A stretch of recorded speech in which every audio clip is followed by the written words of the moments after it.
नमस्कार। आज कक्षा 11 का राजनीति विज्ञान का 10वां चैप्टर संविधान और राजनीति दर्शन। संविधान का राजनीति दर्शन को शुरू करने वाले हैं, ध्यान से देखिएगा। भारतीय संविधान के किस अनुच्छेद में संशोधन की प्रक्रिया का वर्णन है?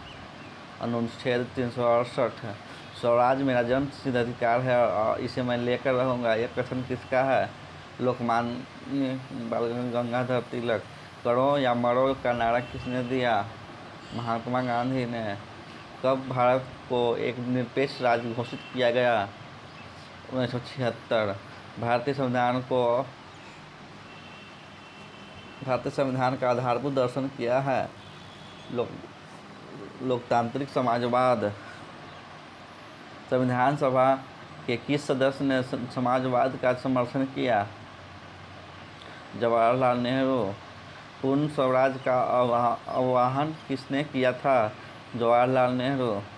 किस संविधान पर निम्नलिखित में से किसने सर्वाधिक प्रभाव छोड़ा? भारत सरकार अधिनियम। भारत की संविधान सभा गठित करने का आधार क्या था? Cabinet mission plan 1946। भारतीय संविधान में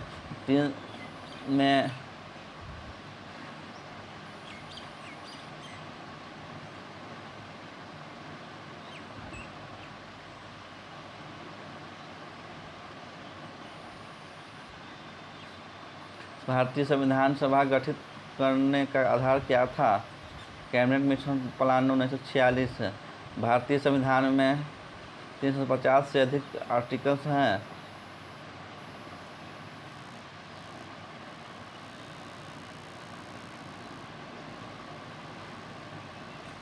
मुख्य बिंदु। कानून इसलिए बना है क्योंकि हम लोग समानता को मूल्यवान मानते हैं। सन 1947 ईस्वी के जापानी संविधान में बोलचाल में शांति संविधान कहा जाता है। भारतीय जनता के चुने हुए प्रतिनिधियों से बनी संविधान सभा को ही बगैर बाहरी हस्तक्षेप के भारतीय संविधान बनाने का अधिकार है। भारतीय संघ में जम्मू कश्मीर का विलय इस आधार पर किया गया कि संविधान के वे अनुच्छेद 370 के तहत इस प्रदेश की स्वायत्तता की रक्षा की जाएगी। यह एकमात्र देश है जिसका अपना संविधान है। अनुच्छेद 371 के तहत पूर्वोत्तर के प्रदेश नागालैंड को विशेष दर्जा प्रदान किया गया। भारत एक बहुभाषिक संघ है। हर बड़े भाषाई समूह की राजनीति मानता है, इसलिए इन्हें परस्पर बराबरी का दर्जा प्राप्त है। संविधान तैयार करने का पहला प्रयास कॉन्स्टिट्यूशन ऑफ इंडिया बिल के नाम से सन 1895 में हुआ था। मोतीलाल नेहरू रिपोर्ट 1928 में नागरिकता की धारणा की पुष्टि करते हुए कहा गया कि 24 वर्ष की आयु के हर व्यक्ति को स्त्री या पुरुष लोकसभा के लिए मतदान करने का अधिकार होगा।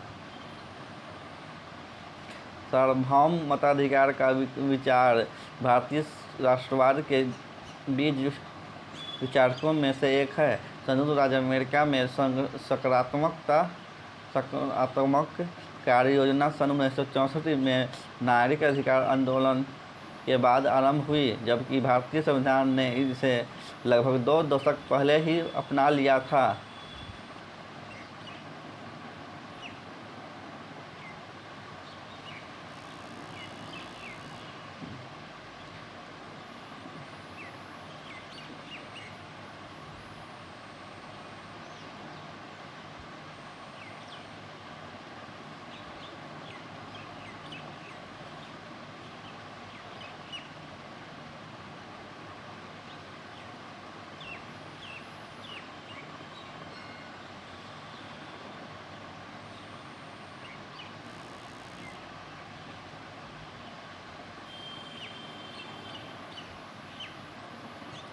निम्नलिखित प्रसंगों के आलोक में भारतीय संविधान और पश्चिमी अवधारणा में अंतर स्पष्ट करें।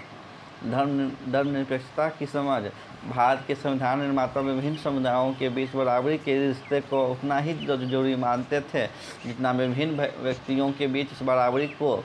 इसका कारण यह है कि किसी व्यक्ति की स्वतंत्रता और आत्मसम्मान का भाव सीधे सीधे उसके समुदाय की हैसियत पर निर्भर करता है। भारतीय संविधान सभी धार्मिक समुदाय को शिक्षा संस्थान स्थापित करने और चलाने का अधिकार प्रदान करता है। भारत में धार्मिक स्वतंत्रता का अर्थ व्यक्ति और समुदाय दोनों में धार्मिक स्वतंत्रता होता है। अनुच्छेद 370, 71 और 371। भारतीय संघ में जम्मू कश्मीर का विलय कर इस आधार पर किया गया कि संविधान के अनुच्छेद 370 के तहत इस प्रदेश की स्वायत्तता की रक्षा की जाएगी। यह एकमात्र प्रदेश है जिसका अपना संविधान है। ठीक इसी तरह अनुच्छेद 371(1) के तहत पूर्वोत्तर में वे प्रदेश नागालैंड को विशेष दर्जा प्रदान किया गया है। यह अनुच्छेद न सिर्फ नागालैंड में पहले से लागू नियमों को मान्यता प्रदान करता है बल्कि आप प्रवास पर रोक लगाकर स्थानीय पहचान की रक्षा भी करता है। सकारात्मक कार्य योजना अफर्मेटिव एक्शन। भारत के समाज में कमज़ोर लोगों व पिछड़े लोगों के विकास के लिए आरक्षण की व्यवस्था की गई है। इसका उद्देश्य अफर्मेटिव एक्शन के कार्य से लोगों में समानता स्थापित करना है। उदाहरण के लिए अनुसूचित जाति एवं अनुसूचित जनजाति के लिए विधायिका में सीटों का आरक्षण। संविधान के विशेष प्रावधानों के कारण सरकारी नौकरियों में आरक्षण। सार्वभौम व्यक्ति मताधिकार। सार्वभौम व्यक्ति मताधिकार से अभिप्राय यह है कि 18 वर्ष की आयु के हर व्यक्ति को लोकसभा के लिए मतदान करने का अधिकार होगा। इस रिपोर्ट में ऐसे हर व्यक्ति को नागरिक का दर्जा प्रदान किया गया जो राष्ट्रमंडल की भू सीमा में पैदा हुआ है और जिसने किसी अन्य राष्ट्र की नागरिकता नहीं ग्रहण की है अथवा जिसके पिता इस भू सीमा में जन्म हो या बस गए हों। इस तरह शुरुआती दौर में ही सार्वभौम मताधिकार को अत्यंत महत्वपूर्ण और संवैधानिक साधन माना गया जिसके सहारे राष्ट्र की जनता अपनी इच्छा का इजहार करती है।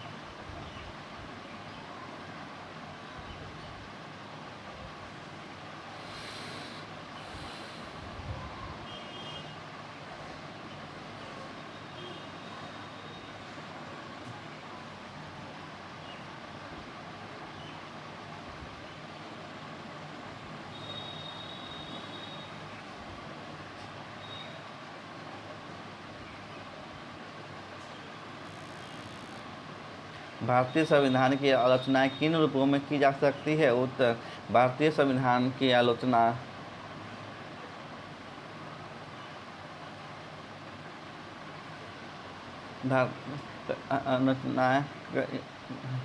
भारतीय संविधान की कई आलोचनाएं हैं। इनमें से 3 प्रमुख हैं। पहला, संविधान अस्त व्यस्त है, इसमें सबकी नुमाइंदगी नहीं हो सकी है। यह संविधान भारतीय परिस्थितियों के अनुकूल है। दूसरा क्वेश्चन, संविधान के प्रति राजनीतिक दर्शन के नज़रिए से हमारा क्या आशय है? संविधान के प्रति राजनीतिक दर्शन के नज़रिए से हमारा आशय तीन बैठन से है। पहली बात संविधान कुछ अवधारणाओं के आधार पर बना है। इन अवधारणाओं की व्याख्या हमारे लिए ज़रूरी है। इसका मतलब यह है कि हम संविधान में व्यवहार किए गए पदों जैसे अधिकार, नागरिकता, अल्पसंख्यक अथवा लोकतंत्र के संभावती अर्थ के बारे में सवाल करें। संविधान की बुनियादी अवधारणा की हमारी व्याख्या से मेल खाती है। संविधान का निर्णय जिन आदर्शों की बुनियाद पर हुआ है उन पर हमारी गहरी पकड़ होनी चाहिए।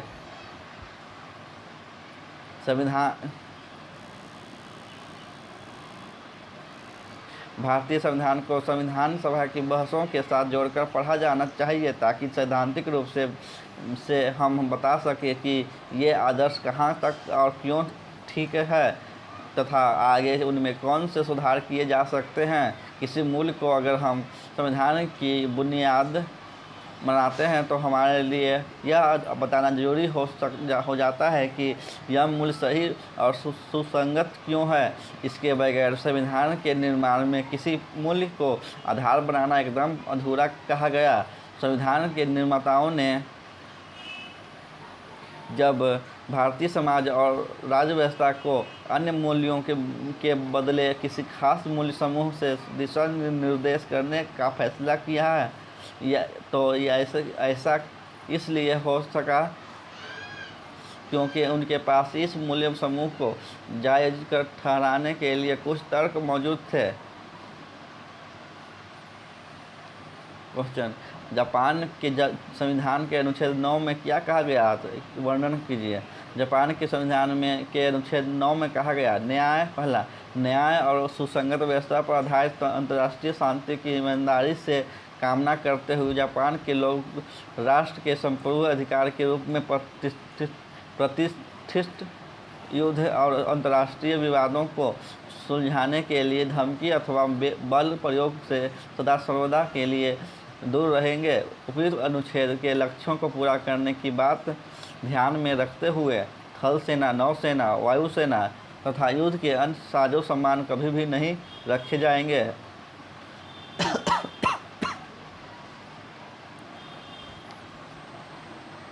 क्वेश्चन, जापान के संविधान को क्या क्या कहा जाता है तथा यहाँ का संविधान किस दर्शन पर आधारित है। सन 1947 में जापानी संविधान में बोलचाल में शांति संविधान कहा जाता है। इसकी प्रस्तावना में कहा गया कि हम जापान के लोग हमेशा के लिए शांति की कामना करते हैं और हम लोग मानवीय रिश्तों का नियंत्रण करने वाले उच्च आदर्शों के प्रति सचेत हैं। जापान की संविधान का दर्शन शांति पर आधारित है।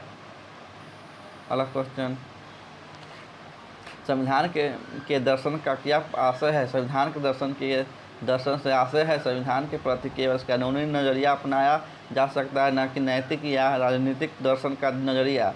हर कानून में नैतिक तथ्य नहीं होता है, किंतु बहुत से कानून ऐसे हैं जिनका हमारे मूल्यों और आदर्शों से गहरा संबंध है। उदाहरण के लिए, कोई कानून भाषा अथवा धर्म के आधार पर व्यक्तियों के बीच भेदभाव की मनाही कर सकता है। इस तरह का कानून समानता के विचार से जुड़ा है। यह कानून इसलिए बना है क्योंकि हम लोग समानता को मूल्यवान मानते हैं। अगला क्वेश्चन, भारत के संविधान में धर्म और राज्य को एकदम अलग रखने की मुख्य धारा के नज़रिए का क्या उद्देश्य है। इसका उद्देश्य है व्यक्ति की स्वतंत्रता की सुरक्षा। जो राज्य संगठित धर्म को समर्थन देता है वह पहले से ही मजबूत धर्म की ओर ताकतवर बनाता है। जब धार्मिक संगठन व्यक्ति के धार्मिक जीवन का नियंत्रण करने लगते हैं, जब वे ये तर्क बताने लगे कि किसी व्यक्ति को ईश्वर से किस प्रकार जुड़ाव रखना चाहिए, ऐसे कैसे पूजा प्रार्थना करनी चाहिए, तो व्यक्ति के पास इस स्थिति में अपनी धार्मिक स्वतंत्रता की रक्षा के लिए राज्य से अपेक्षाकृत रखने का विकल्प होना चाहिए। क्वेश्चन, व्यक्ति की धार्मिक स्वतंत्रता से क्या अभिप्राय है। व्यक्ति की धार्मिक स्वतंत्रता से अभिप्राय यह है कि किसी व्यक्ति को किसी अन्य धर्म को अपनाने की स्वतंत्रता से है। राज्य को चाहिए कि वह न तो धर्म की मदद करे और न ही उसे बाधा पहुंचाए, और राज्य के लिए धर्म से एक सम्मानजनक दूरी बनाए रखना जरूरी है। राज्य को चाहिए कि नागरिकों को अधिकार प्राप्त करते हुए वह धर्म को आधार न बनाए। उदाहरण के लिए, पश्चिमी दुनिया में ईसाई धर्म कई शाखाओं में बंट गया और प्रत्येक शाखा का अपना चर्च था। अगला क्वेश्चन, भारत में धर्म और राज्य के अलगाव का क्या अर्थ है। उत्तर, भारत में धर्म और राज्य के अलगाव का अर्थ है धर्म से अनुमोदित रिवाज, मसलन छुआछूत किसी व्यक्ति को उसकी बुनियादी गरिमा और आत्मसम्मान से वंचित करते हैं। इस रिवाजों की पैठ इतनी गहरी और व्यापक होती थी कि राज्य के सक्रिय हस्तक्षेप के बिना इसके खात्मे की उम्मीद भी नहीं की जा सकती थी। राज्य को धर्म के अंदरूनी मामले में हस्तक्षेप करना ही पड़ा। ऐसे हस्तक्षेप हमेशा नकारात्मक नहीं होते। राज्य ऐसे में धार्मिक समुदायों की मदद भी कर सकता है। उदाहरण के लिए धार्मिक संगठन द्वारा चलाए जा रहे शिक्षा संस्थानों को वह धन दे सकता है। 9वां क्वेश्चन, भारतीय संविधान के उपलब्धियों का वर्णन कीजिए। भारतीय संविधान की उपलब्धियों का वर्णन निम्न प्रकार से की जा सकती है। पहला, हमारे संविधान ने उदारवादी व्यक्तिवाद को एक शक्ल देकर उसे मजबूत किया है। यह एक महत्वपूर्ण उपलब्धि है क्योंकि यह सब एक ऐसे समाज में किया गया जहां सामुदायिक जीवन मूल्य व्यक्ति की स्वायत्तता को कोई महत्व नहीं देते अथवा शत्रुता का भाव रखते हैं। हमारे संविधान ने व्यक्तिगत स्वतंत्रता पर आंच लाए बगैर सामाजिक न्याय के सिद्धांत को स्वीकार किया। जाति आधारित सकारात्मक कार्य योजना के प्रति संवैधानिक वचनबद्धता से प्रकट होता है कि भारत दूसरे राष्ट्रों की तुलना में कहीं आगे है। संयुक्त राज्य अमेरिका में सकारात्मक कार्य योजना सन 1964 के नागरिक अधिकार आंदोलन के बाद प्रारंभ हुई, जबकि भारतीय संविधान ने इसे लगभग 2 दशक पहले ही अपना लिया था। तीसरा,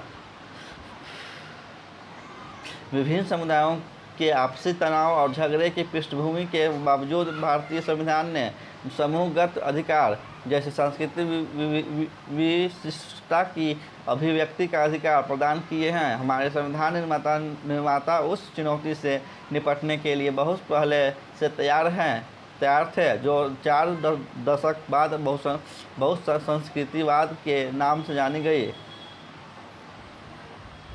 10वां क्वेश्चन, धर्म और राज्य को अलग रखने के मुख्य धारा के उद्देश्य क्या है, वर्णन कीजिए। इसका उद्देश्य यह है कि व्यक्ति की स्वतंत्रता की सुरक्षा,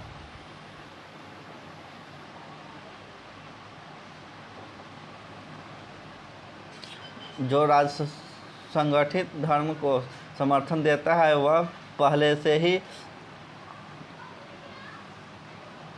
उस धर्म को और मजबूत धर्म को और ताकतवर बना देता है। जब धार्मिक संगठन व्यक्ति के धार्मिक जीवन का नियंत्रण करने लगते हैं तब किसी व्यक्ति को ईश्वर से किस तरह जुड़ाव रखना चाहिए, कैसे पूजा प्रार्थना करनी चाहिए, तो व्यक्ति के पास इस स्थिति में अपने धार्मिक स्वतंत्रता की रक्षा के लिए राज्य से अपेक्षा रखने का विकल्प होना चाहिए। इसलिए व्यक्ति की धार्मिक स्वतंत्रता की रक्षा के लिए जरूरी यह है कि राज्य धार्मिक संगठनों की सहायता न करे। भारतीय संविधान के सीमाएं क्या है, उसका वर्णन कीजिए।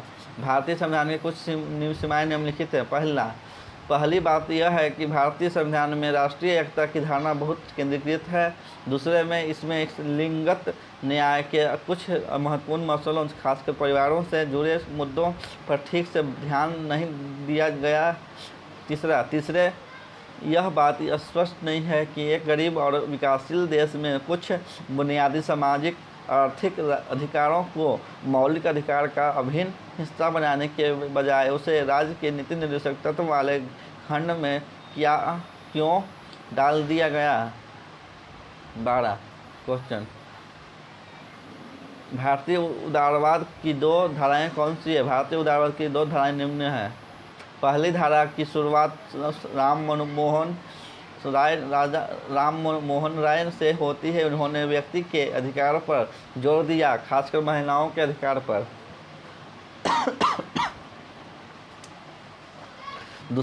दूसरी धारा में स्वामी विवेकानंद,